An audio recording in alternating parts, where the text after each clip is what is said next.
Hi, welcome back.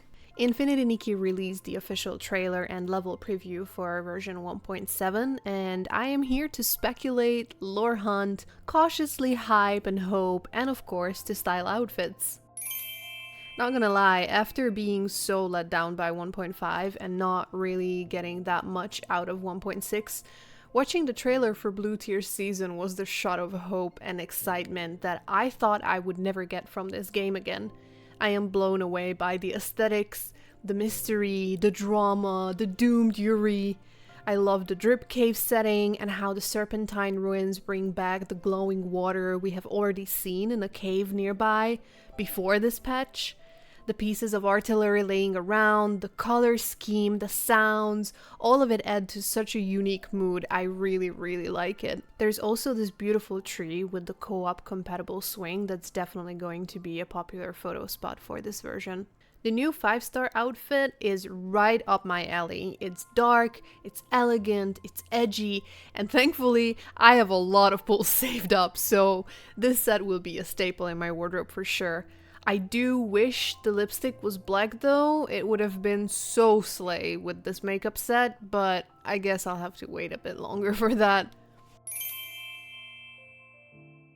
In terms of lore, it looks like we'll be getting main story and Wishing One tidbits, possibly more context for the Fanatic Wishers and the Mistvale War, which is super exciting. In the trailer, we can hear narration by several characters, one of them being a historian, another one being Sith, who I believe is the serpent, and the third voice talking to Sith. We can also see spectral figures from the past and what seems to be a ghost escort type gameplay. My guess is that we're following these people from the past through their own memories, slowly piecing together what exactly happened here. As for the present, the trailer shows people around Florawish crying their eyes out near the water, and a green-haired girl accompanying Nikki and promising to remember the past even if history doesn't. Which is interesting. Now for my Loki unhinged theory takes, some of you might find these spoilery, so proceed with caution in this segment.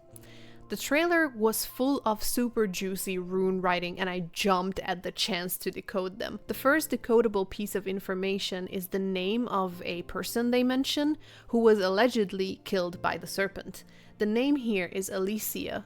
Alicia was killed by the serpent, and it's a question. Then we see a historian as she writes some notes and a few more fragments of the same text shows up in the shots right after. And after combining the different pieces and decoding them, we get the following. The priest to the wishing, hoping to speak with the wishing one's divine, looks like this was torn from a regular person's diary, I assume. It matches the historical records. After Florawish was rebuilt, the Orosa scepter was in the hand of the Wishing One statue until the Fanatic Wishers took it, I assume. From this, we can speculate that 1.7 will be based on historical records, but possibly trying to figure out whether those records are completely true, centering on who took the Orosa scepter, when, and how.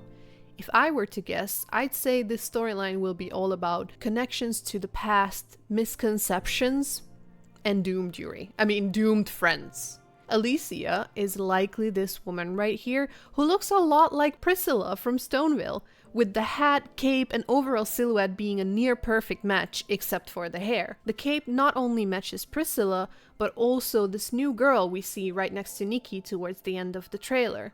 This might mean that they all belong to some sort of organization, and based on the new girl's promise and Priscilla being centered around stories, I would say it could be some sort of bardic association, collecting and keeping old tales alive. So then, my guess is that this bard woman, Alicia, meets the serpent somehow, and the bond forms between them.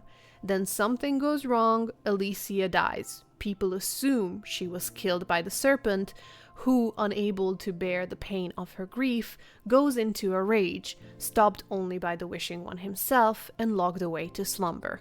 If the story is something like this, it would make sense that whenever Blue Tear season rolls around, people feel overwhelmed with their feelings and are more likely to cry and grieve. Another option that the trailer somewhat teases is that the Wishing One interfering is yet another local misconception.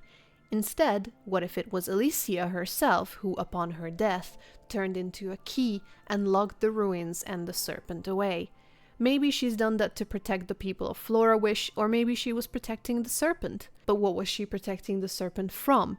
According to the sketch description of Distant Gaze, the fanatic wishers might have been trying to resurrect the Wishing One. What if Sith was the person they thought the Wishing One could be reborn through?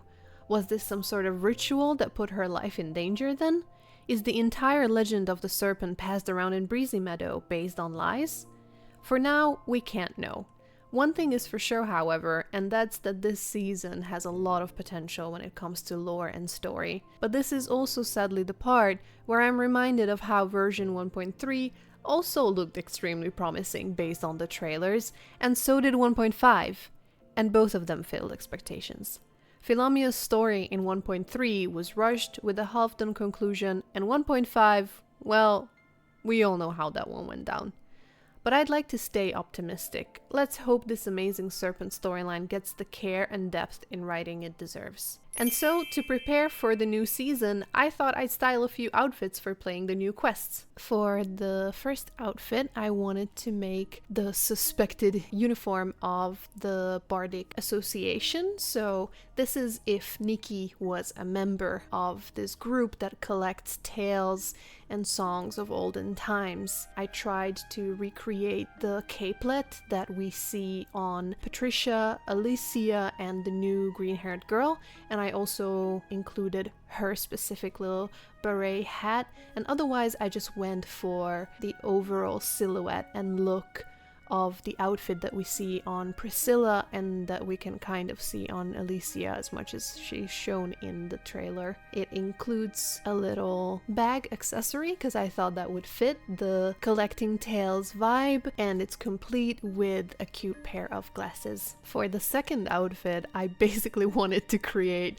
budget Sith. What if Blue Tear Season takes over Nikki and the inspiration helps her create an outfit that's basically similar to what Sith herself used to wear. This is a kind of DIY, do-it-yourself at home version of the 5-star outfit. Not an exact replica, but just a vibes-based one. It's very water-themed. I went for the blue, the teal green that we see in Sith's outfit, complete with the panda makeup, because if you're crying enough, that mascara will start running.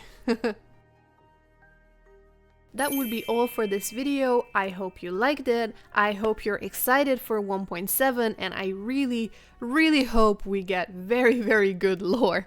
Meanwhile, I am working on putting together an actual lore video about the fanatic wishers. I'm also working on lore videos about the sovereigns, so if you're interested in that, make sure to subscribe to the channel so you don't lose me in the YouTube algorithm. Okay, thank you. Bye! I can't believe we're getting Doom Yuri again. Oh god, I hope I am right. I hope I'm right and we are actually getting Doom Yuri. But also, when are they fixing the DIY workshop? When are they fixing the hard pity demand? When are we getting the old intro back? Because I'm not recommending this game to anyone until we get the old intro back. Thank you. Thank you, Infold. Bye.